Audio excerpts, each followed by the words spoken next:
नमस्कार दोस्तों, मैं पैरिल मोदी आप सबका स्वागत करता हूँ हमारे एक और नए एपिसोड में। दिल्ली, आंध्र प्रदेश, पंजाब और केरला, इन चार राज्यों के जो सीएम्स है उन्होंने हमारे प्राइम मिनिस्टर मोदी जी को एक लेटर लिखा था, जिन्होंने उसमें ये बताया था कि उनके राज्य में पावर ब्लैकआउट की सिचुएशन डेवलप हो रही है, क्योंकि उनके राज्य में जितने भी थर्मल पावर प्लांट्स हैं जो कोल पे चलते हैं, जिसे हम कोयला भी कहते हैं, वो कोयला का जो स्टॉक है वो सिर्फ 4 ही दिन का रह गया है।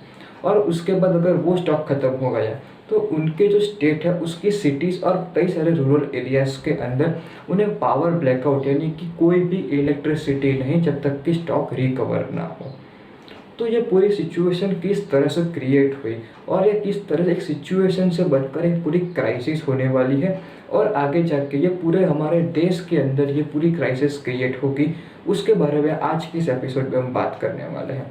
तो पूरी तरह से आप मेरे साथ बने रहिए, हम वीडियो को शुरू करते हैं। देश के अधिकांश राज्यों में कोयले की कमी हो गई है और स्टॉक ज्यादा बचा नहीं है।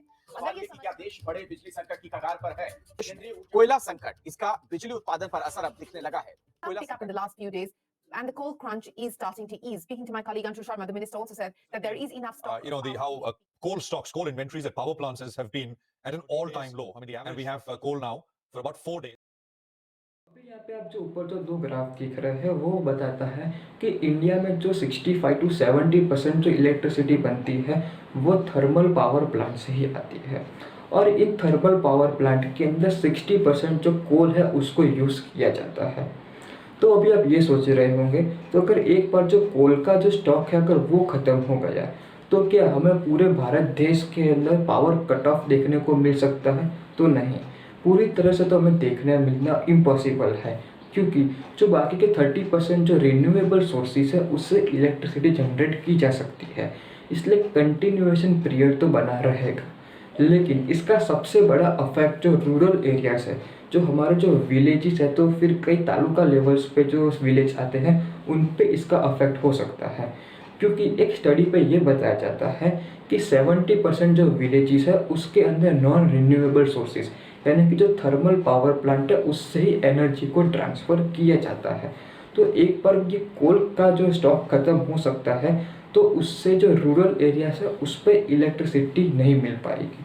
आप इमेजिन कर सकते हैं कि जो गांव जिसे दिन के सिर्फ 12 घंटे इलेक्ट्रिसिटी जनरेट की जा सकती है, उस गांव के अंदर पूरे 2 से 3 दिन के लिए इलेक्ट्रिसिटी का ब्लैकआउट देखने को भी मिल सकता है। तो ये सिचुएशन बहुत ही टेरिबल हो सकती है अगर जो हमारा कोल का जो स्टॉक है वो फिर से रिकवर ना हुए। और ये सिचुएशन कितनी इंटेंस हो सकती है आगे आने वाले दिनों में, उसका अंदाजा आप इसी बात से ले सकते हैं कि इंडिया के पास टोटल 135 थर्मल पावर प्लांट्स है, लेकिन इन 135 थर्मल पावर प्लांट के पास उसमें से 60% के पास तो सिर्फ 4 ही दिन का कोल का स्टॉक अवेलेबल है, और उसके बाद जो 17% जो थर्मल पावर प्लांट्स हैं उनके पास तो कोई भी स्टॉक अवेलेबल नहीं है, इसलिए वो तो एनर्जी को जनरेट ही नहीं कर सकते। और बाकी कुछ जो 20% है उनके पास थोड़ा कुछ 35 डेज जितना कोल का स्टॉक अवेलेबल है। लेकिन इसके सामने जो हमारा जो एनटीपीसी है, जो कि सारे थर्मल पावर प्लांट्स पे कंट्रोल रखता है, वो ये बताती है कि हर एक पावर प्लांट के पास 20 डेज का तो कोल का स्टॉक अवेलेबल रहना चाहिए। तो इससे ही आप सिचुएशन की इंटेंसिटी को मेजर कर सकते हैं। लेकिन इस पूरे सिचुएशन में आयरनी की बात तब आती है कि जब हमारे पावर मिनिस्टर ही खुद बोलते हैं कि आज देश के पास जो पहले 20 दिन का स्टॉक था उसके बजाय 4 दिन का स्टॉक अवेलेबल है। लेकिन ये अच्छी बात है। क्यों अच्छी बात कैसे? क्योंकि पावर की जो सप्लाई और उसकी जो डिमांड है वो बढ़ गई है। तो आइए पावर मिनिस्टर से सुनते हैं उनके स्टेटमेंट को। ये पहले की तरह 17 दिन का स्टॉक नहीं, लेकिन 4 दिन का, 4.25 दिन का है। अभी जो कोयले का ये पोजीशन चल रहा है, 4 दिन 4.5 दिन का स्टॉक, और जितना आता है उतना खपत होता है। ये इसलिए है क्योंकि एक तो हमारा डिमांड बढ़ा है जो अच्छी। खैर, ये तो एक पूरी अपनी अलग कहानी है। तो आइए अब हम जानते हैं कि किस तरह से ये कोल क्राइसिस क्रिएट हुआ, कौन कौन से फैक्टर्स उसके पीछे है। क्योंकि जो स्टॉक सितंबर में था सरकार के पास 20 दिन का, वो अक्टूबर में सीधा 4 दिन का हो गया। तो इसके पीछे कौन कौन से फैक्टर है आइए जानते हैं। तो इसके अंदर पहला रीज़न ये आता है कि इंटरनेशनल मार्केट में कोल की डिमांड बहुत ही हाई है, और इस कोल की डिमांड की बहुत ही हाई करने की वजह से कोल की इंटरनेशनल मार्केट में जो प्राइस है वो बहुत ही ज़्यादा हाई कर गई है। तो पहले जो एक टन के $60 लिए जाते थे कोल के, और उस पर आज के दिन $180 लिए जाते हैं पर ton.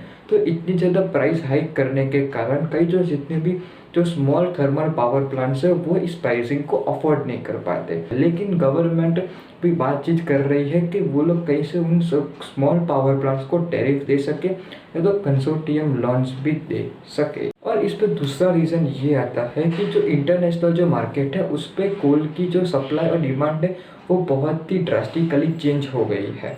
Drastically change in the sense ये कि पहले लॉकडाउन का फेज चल रहा था, इसलिए जितने भी छोटे मैन्युफैक्चरिंग यूनिट्स है वो बंद हो गए, और साथ साथ जो बड़े मैन्युफैक्चरिंग यूनिट्स है वो थोड़ी स्लो डाउन हो गए, इसलिए एनर्जी का उतना यूसेज नहीं हो पाता था। लेकिन जब सेकेंड वेव चली गई और जब सारी कंट्रीज लॉकडाउन से बाहर आने लगी, तब अचानक से एक्सपोनेंशियली जो पूरा कोल का जो यूसेज का जो ग्राफ है वो बढ़ने लग गया, और साथ साथ जो सप्लाई चेन है वो डिमांड चेन के साथ मीटअप नहीं हो पाई, और इसलिए कई हिस्सों पे कोल की हमको जो क्राइसिस है वो देखने को मिल रही है।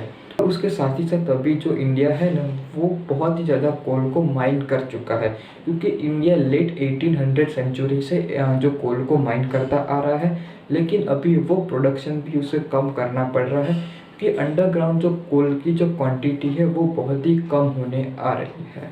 तो इन सभी बातों से एक फंडा तो क्लियर होता है कि जितना भी ये जो भी क्राइसिस है कोल का और इलेक्ट्रिसिटी का वो 6 महीने तक तो चलने ही वाला है।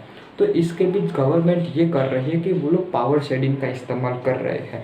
इसमें अगर कोई जगह पे इलेक्ट्रिसिटी बहुत ही बड़ी मात्रा में क्रिएट हो रही हो या तो प्रोड्यूस हो रही हो, उसको वो लोग जहाँ पे बहुत ही कम मात्रा में इलेक्ट्रिसिटी बन रही हो वहाँ पर ट्रांसफ़र कर सकते हैं। इससे ये फ़ायदा होता है कि इलेक्ट्रिसिटी का और इक्वल डिस्ट्रीब्यूशन किया जा सके। लेकिन फिर भी इसमें बैकड्रॉप ये आता है कि कई जगह पे पावर ड्रॉप आउट यानी कि पूरी तरह से ब्लैकआउट भी हमको देखने को मिल सकता है, वो थोड़े टाइम के लिए, लेकिन हमें इस सिचुएशन को हमें आगे जाके फेस तो करना ही पड़ेगा।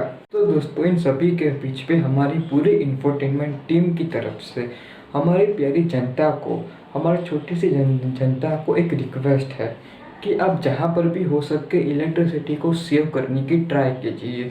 बगैर कोई कारण के अपने इलेक्ट्रिक अप्लायंस को चालू मत रखिए।